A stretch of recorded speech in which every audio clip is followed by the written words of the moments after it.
साधना Sharma Softtech channel को देखने वाले मेरे सभी व्यूवर्स को नमस्कार। आइए आज हम C++ में बहुत बेसिक जानकारी को एक वीडियो के जरिए आपको देना चाह रहे हैं। तो आइए प्रस्तुत है C++ की बेसिक जानकारी। C++ एक ऑब्जेक्ट ओरिएंटेड प्रोग्रामिंग है जिसे हम UPS भी कहते हैं, और यह सारी समस्याओं का समाधान उस वस्तु पर केंद्रित करते हैं और उस वस्तु की विशेषताओं और कमियों से ही उसका प्रयोग की विधि खोजते हैं। आधुनिक कंप्यूटर प्रोग्रामिंग भाषाओं जैसे C++ एवं जावा आदि इसी प्रोग्रामिंग शैली का प्रयोग करता है। वस्तु केंद्रित प्रोग्रामिंग में परिवर्तनांकों एवं किसी वर्ग के आंकड़े प्रभावित नहीं होते।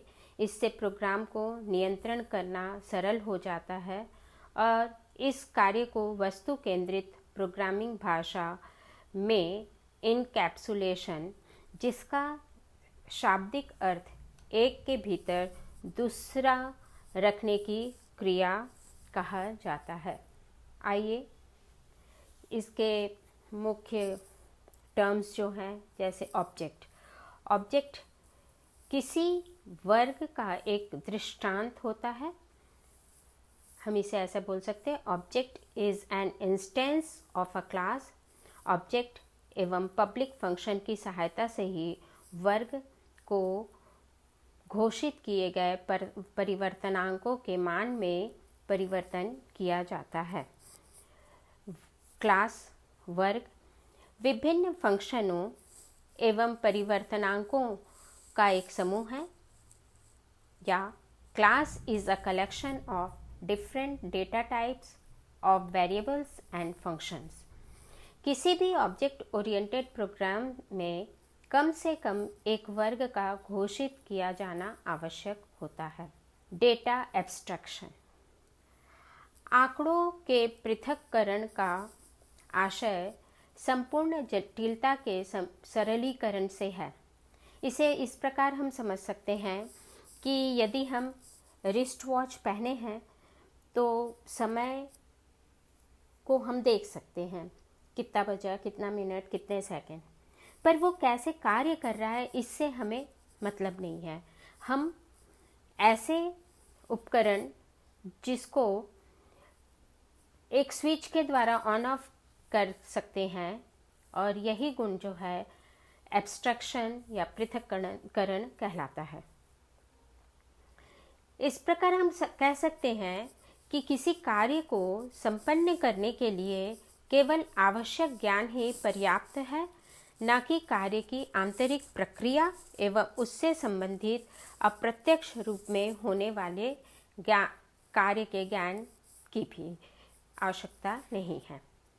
डेटा इनकैप्सुलेशन वस्तु केंद्रित प्रोग्रामिंग शैली का एक अत्यंत महत्वपूर्ण तथ्य है। ये डेटा स्ट्रक्चर एवं फंक्शनैलिटी को वस्तु यानी कि ऑब्जेक्ट में मिलाता है। इनकैप्सुलेशन ऑब्जेक्ट के आंतरिक रूप को उसके उपभोक्ता से छुपाता भी है। डेटा इनकैप्सुलेशन अर्थात फंक्शन व आंकड़ों को एकीकरण करना है। एक नया शब्द आता है पॉलीमॉर्फिज्म। पॉलीमॉर्फिज्म का शाब्दिक अर्थ है एक नाम पर अनेक कार्य। इस विधि से हम किसी कार्य को पृथक परिभाषित और पृथक परिस्थिति में उसी के अनुसार कार्य करवा सकते हैं। पॉलीमॉर्फिज्म हमें समान बाहरी स्ट्रक्चर के आंतरिक भिन्नता लिए हुए ऑब्जेक्ट को प्रयोग करने की सुविधा प्रदान करता है। तो आगे देखते हैं कि C++ में प्रोग्रामिंग कैसे करते हैं। तो प्रत्येक प्रोग्राम में हमें एक मेन फंक्शन के साथ कुछ फाइलें, जिन्हें इंक्लूड फाइल्स अथवा हेडर फाइल्स कहा जाता है, को भी अपने प्रोग्राम में सम्मिलित करना होता है। ये फाइल C++ की स्टैंडर्ड लाइब्रेरी की भांति प्रयोग होती है। C++ में इनपुट तथा आउटपुट के कार्य में समान रूप से सहायक हेडर फाइल एक ही है, iostream.h, और clr, scr, getch ऐसे फंक्शन को एक इंक्लूड फाइल है, वह है conio.h। तो हमें प्रोग्राम में इस फाइल को मेन फंक्शन के पहले इंक्लूड कराना होता है। तो इसके स्टेप्स हैं, सबसे पहले इंक्लूड फाइल्स, उसके बाद क्लास डिक्लेरेशन, उसके बाद मेंबर फंक्शन डेफिनेशन और आखिरी में मेन फंक्शन प्रोग्राम होता है। C++ सोर्स कोड लिखना कैसे लिखेंगे? पहले हम सोर्स कोड तैयार करते हैं, फिर इसे टेक्स्ट एडिटर में टाइप कर उस फाइल को टेक्स्ट के रूप में सुरक्षित करते हैं।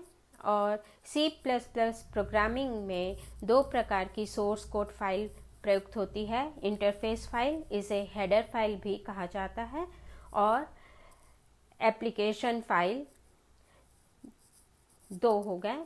C++ हेडर फाइल के लिए स्टैंडर्ड फाइल एक्सटेंशन .h होता है, और जबकि जो हमारा कोड फाइल है उसका एक्सटेंशन नेम .cpp होता है। सोर्स फाइल को कंपाइल एवं लिंक करते हैं। जिस प्रोग्राम का कंपाइलर किया जाता है वह कंपाइलर कहलाता है। कंपाइलिंग का कार्य एक प्रोग्राम जिसे लिंकर कहा जाता है, हमारे प्रोग्राम के लिए आवश्यक ऑब्जेक्ट फाइलों को लिंक करता है। कंपाइलर हमारे सोर्स कोड पर कई बार प्रोसेस करता है और टेक्स्ट सोर्स फाइल को बाइनरी ऑब्जेक्ट कोड में परिवर्तित करता है, और इस फाइल का एक्सटेंशन नेम .obj अथवा .o होता है। ऑब्जेक्ट कोड फाइल में मशीन कोड होता है। लिंकर हमारे सोर्स कोड से कंपाइल की गई किसी भी ऑब्जेक्ट कोड फाइल को लेता है और उन्हें प्रोग्राम की आवश्यकता अनुसार लाइब्रेरी कोड और विशेष को बिल्ड प्रोसेस कहा जाता है। आइए आगे देखते हैं। ये कंपाइल किए फाइल को रन करते हैं, तो जो भी अगर एरर है तो एक बार में हमें सारे एरर को सुधारना होगा, तभी हम उस फाइल को रन कर सकते हैं। आइए देखते हैं C++ के टोकन्स क्या हैं। जैसे हम जानते हैं कि अक्षरों से शब्द बनते हैं और शब्दों से वाक्य के समूह से पैराग्राफ बनता है। इस प्रकार किसी पैराग्राफ में शब्द लघुत्तम इकाई है। इसी तरह C++ में सबसे छोटी इकाई को टोकन कहते हैं। तो C++ में निम्न टोकन है: आइडेंटिफायर्स, कीवर्ड्स, कांस्टेंट और स्ट्रिंग ऑपरेटर। किसी भी प्रोग्रामिंग भाषा में डेटा टाइप्स का बहुत महत्व है। प्रत्येक प्रोग्राम में उपयोग किए जाने वाले डेटा कई प्रकार के हो सकते हैं, जैसे अंकीय, शाब्दिक आदि। C++ में डाटा अलग अलग हो सकते हैं, अर्थात C++ में डेटा टाइप बेहद संख्या में उपलब्ध होते हैं और जिन्हें पूर्व निर्मित भी कहते हैं। वे integer, floating point, character type आदि हो सकता है। इंटीजर टाइप, इस टाइप में वे पूर्णांक संख्याएं होती जिनमें दशमलव बिंदु का प्रयोग ना किया गया हो। फ्लोटिंग पॉइंट यह दशमलव युक्त वास्तविक संख्याओं के लिए है। कैरेक्टर टाइप, ये वर्णमाला के एक अक्षर या विशेष चिन्ह को सिंगल कोट, एक अक्षर को सिंगल कोट और एक शब्द को डबल कोट के अंदर रखा जाता है। तो डेटा टाइप, इसे मैं संक्षिप्त में बताती हूँ कि डेटा टाइप कैरेक्टर है तो 1 बाइट लेगा, integer 2 byte, float 4 byte, double 8 byte लेगा, और वह डेटा जो वायोड है उसकी वैल्यू 0 होती है। अब हम आगे पढ़ते हैं वेरिएबल्स। मेमोरी में स्थितियों के वे नाम जिनका मान प्रोग्राम के एग्जीक्यूशन के दौरान परिवर्तित हो सकता है वेरिएबल कहलाते हैं। वेरिएबल का नाम मेमोरी की स्थितियों के नाम होते हैं। ये मेमोरी के स्थान, कैरेक्टर, इंटीजर, फ्लोटिंग पॉइंट आदि टाइप के स्थिरांक पर कर सकते हैं, क्योंकि जिस टाइप का स्थिरांक होता है उसी टाइप का वेरिएबल उसे मेमोरी में संग्रहित कर सकता है। जैसे int a is equal to 10, तो यहाँ int इंटीजर टाइप है और वेरिएबल का नाम a है जिसका मान 10 है। अब हम आगे आते हैं अर्थमेटिक ऑपरेटर के बारे में जानते हैं C++। तो प्लस जोड़ना, माइनस घटाना, एस्ट्रिक गुणा, डिवाइड भाग, परसेंटेज, मॉड्यूल मॉड या भाग अवशेष के लिए होता है। कंडीशनल ऑपरेटर, यदि हमें इक्वल टू देखना है यानी कि a बराबर b है तो उसके लिए a डबल इक्वल b लिखेंगे। Not equal to, exclamation, equal, less than, sign लगाएंगे, ग्रेटर देन का sign, less than equal to, less than लगा के इक्वल का साइन लगाएंगे, greater than equal to, greater than का साइन लगा के इक्वल लगाएंगे। Next operator conditional operator. Conditional operator if then else या हम और कंडीशन, फिर question mark, true, colon, false, इसे हम टर्नरी ऑपरेटर भी कहते हैं। नेक्स्ट लॉजिकल ऑपरेटर, इसमें एंड डबल एम्फरसेंट से दर्शाते हैं, और को पाइप से दर्शाते हैं, 2 पाइप, और नॉट को एक्सक्लेमेशन साइन से दर्शाते हैं। असाइनमेंट ऑपरेटर यानी कि इक्वल का साइन, जैसे c is equal to a plus B, और इंक्रीमेंट डिक्रीमेंट के लिए जैसे बोलेंगे x is equal to X plus 1 या x प्लस प्लस, और डिक्रीमेंट करना है तो x माइनस माइनस। इसी तरह से बिटवाइज ऑपरेटर होता है, साइज ऑफ ऑपरेटर होता है, कॉमा ऑपरेटर्स भी होते हैं, और विशेष तरह के मुख्य ऑपरेटर जो है वो scope of resolution, double colon का साइन जो होता है वह होता है। तो स्कोप ऑफ रिजोल्यूशन जब हमें क्लास और मेंबर फंक्शन को बुलाना रहता है यानी उनको जोड़ना होता है, तब हम स्कोप ऑफ रिजोल्यूशन ऑपरेटर का इस्तेमाल करते हैं।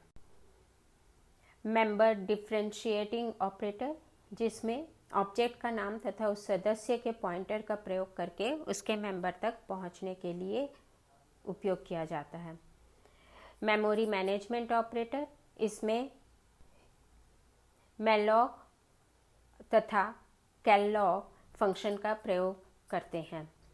आगे हम पढ़ते हैं कंट्रोल स्ट्रक्चर। तो कई बार प्रोग्राम को करने पर निर्देशों को कंट्रोल करना पड़ता है, और प्रोग्राम कथन जो ऐसे निर्देशों का पालन करता है कंट्रोल स्ट्रक्चर या नियंत्रक कथन कहलाता है। तो यह भी विभिन्न प्रकार के होते हैं। तो पढ़ते हैं संरचना के प्रकार या टाइप्स ऑफ स्ट्रक्चर्स। तो इसमें पहला है सीक्वेंशियल या स्ट्रेट, ब्रांच्ड या सिलेक्शन, और लूपिंग या रिपीटेशन। सीक्वेंशियल या स्ट्रेट सीधे सीधे जो प्रोग्रामिंग कर रहे हैं वो उसमें आएगा। ब्रांच्ड और सिलेक्शन में इफ एल्स या डू केस होगा, और लूपिंग में डू वाइल और फॉर लूप का प्रयोग किया। तो ये थी हमारी C++ की बेसिक जानकारियाँ। आगे के वीडियो में हम एक प्रोग्राम करके आपको एक्सप्लेन कर रहे हैं। Thank you.